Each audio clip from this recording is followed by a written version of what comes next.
An African kingdom based in the highlands of Ethiopia and Eritrea once minted its own coins, built towering stone monuments, and turned the Red Sea into a commercial highway linking Africa, Arabia, and the wider ancient world. Hey explorers, look east across Africa. The story is the Ancient Kingdom of Aksum, one of the most important powers in African and Red Sea history. What makes it so surprising is that Aksum was not isolated on the edge of the ancient world. It helped connect that world together.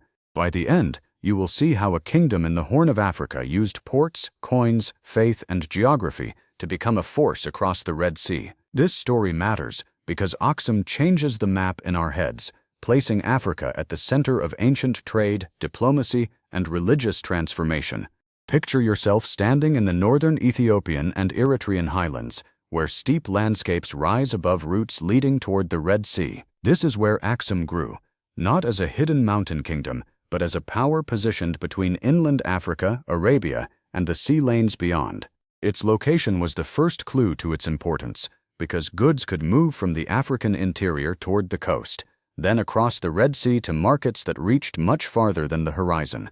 Aksum's strength came from being both inland and maritime, both African and connected to the wider oceanic world. That combination made it a kingdom of crossroads, where merchants, rulers, languages, and beliefs could all meet.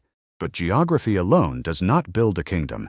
So what turned this highland crossroads into a Red Sea power? To understand Aksum, we have to move from the highlands down toward the coast to the port of Obelisks.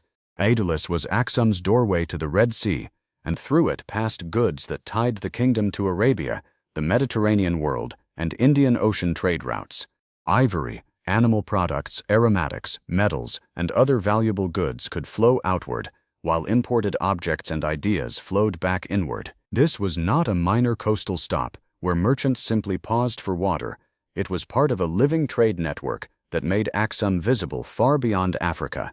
When ships entered the Red Sea, Aksum was one of the powers that had to be considered.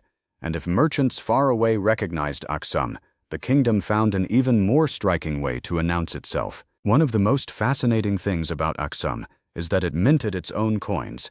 That detail may sound small until you imagine a trader holding one of those coins in a busy port and seeing the authority of an African king stamped in metal. Coinage was a statement of power, trust, and identity, because it allowed a ruler's name and image to travel wherever commerce carried it. Aksumite coins show that this kingdom was not merely receiving influence from elsewhere, it was projecting its own presence into the trade world. In a region where exchange depended on reputation, a coin could act almost like a passport for royal authority. But Aksum's rulers did not only speak through metal, they also spoke through stone, and the stones they left behind are almost impossible to ignore.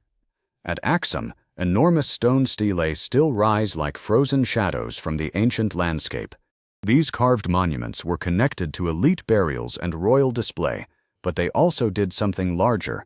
They turned power into architecture. A ruler could die, a palace could decay, a trade route could shift, yet a stone monument could keep speaking to anyone who passed by.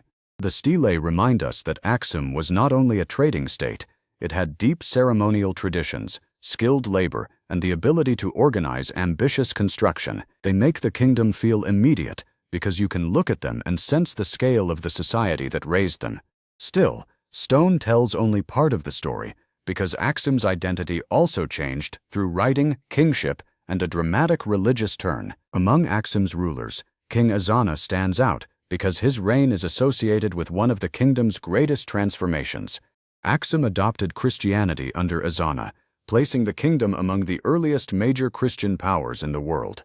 This was not just a private change of belief at court, it reshaped royal symbols, political identity, and Aksum's relationship with other Christian powers around the Red Sea and Mediterranean.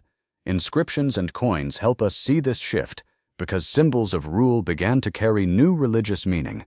Aksum was now part of a sacred map as well as a commercial one, and once faith entered diplomacy, Aksum